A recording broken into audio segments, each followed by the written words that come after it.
જય શ્રી કૃષ્ણ પપ્પા. જય શ્રી કૃષ્ણ બેટા.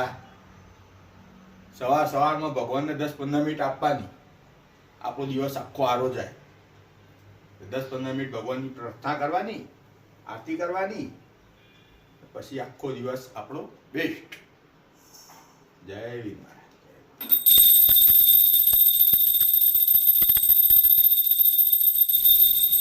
જય શ્રી કૃષ્ણ મમ્મી. જય શ્રી કૃષ્ણ. દીવાબત્તી ચાલુ હો ઘરમાં, એક બાજુ ચા બનાવો, અને ચા વગર તો આપણી હવાર ના પડે. ચાલો મિત્રો, ચા નાસ્તો કરવા. વિજયા, લેડો તમારો ટ્યુશનનો ટાઈમ થઈ જશે. હેલો વિદ્યા. હેલો. ચા છે તો ટોસ્ટ મજા આવી જાય.